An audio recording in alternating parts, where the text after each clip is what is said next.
All right, we are back with the quickest chest and tricep day ever. Honestly, when I was in the gym, it felt quick, and it honestly was. It was like a 45 to a 50-minute workout. I didn't even get to record every single thing, but I got the most important parts. So we're starting off with a warm-up just to see how we're feeling, getting the blood flow. And I felt pretty strong, so I stepped it up to the 60s. And honestly, I wanted to get a very deep stretch, so I couldn't go as high as I want. But honestly, I think I should have. I didn't get the best pump this day, but I definitely got a good workout in. For dumbbells, I'm really focused on getting that good peak contraction and also not forgetting the stretch. Not really emphasizing the stretch as much because it's kind of dangerous with dumbbells, and I don't want to risk it right now. So I'm really focusing on getting that good contraction to try to get that nice juicy pump, and I'm trying to use every single muscle possible.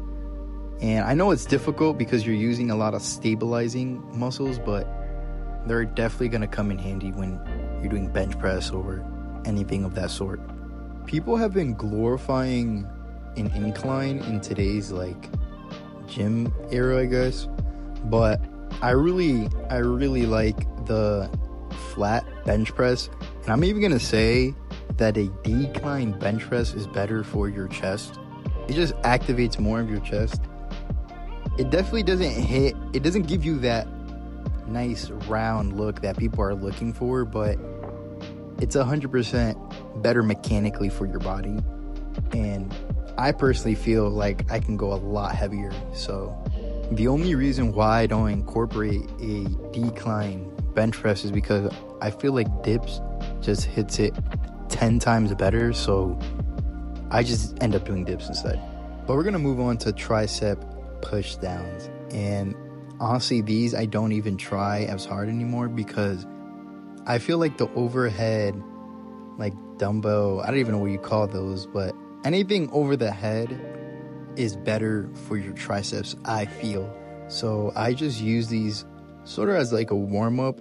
I still go heavy and make sure I hit the muscle, but I'm really going all out for the next tricep exercise. For this, I'm not really focused on going heavy, just really feeling that tricep. I feel like the stronger you go with triceps, the stronger you have to be with your core.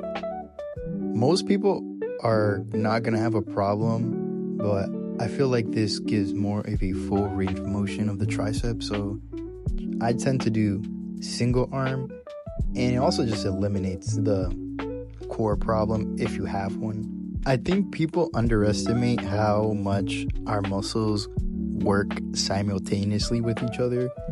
So if one muscle group is lacking, it's going to eventually affect other muscle groups.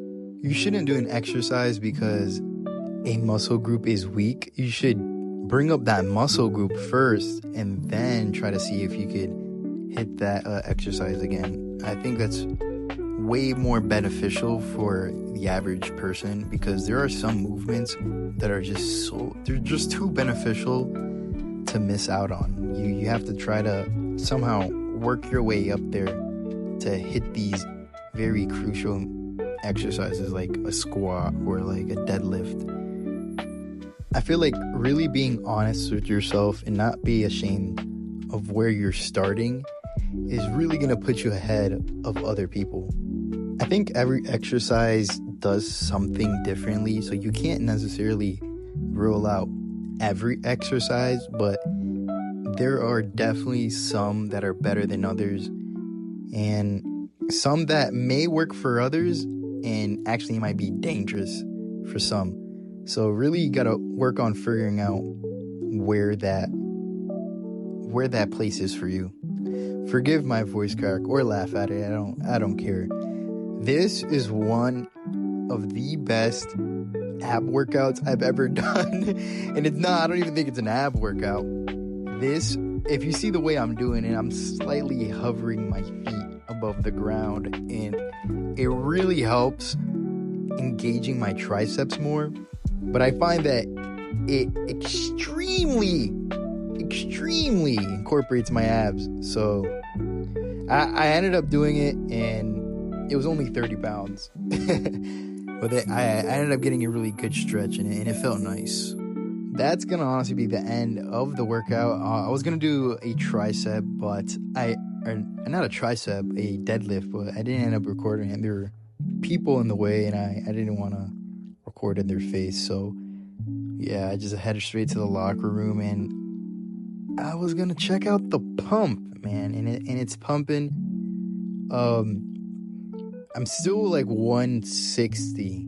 Yeah, and I'm trying to compete at 180, and it's taking forever.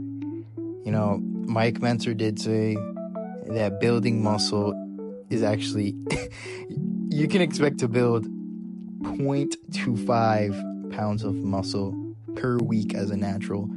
So I'm not expecting to make big leaps and bounds, but I'm liking the progress. I'm healing just fine, and hopefully I could step on stage as 180 to show people, you can really do this natural. And with hard work and dedication, you can do this. I don't feel like I have the best genetics. I definitely have not the worst, but yeah, we're trying.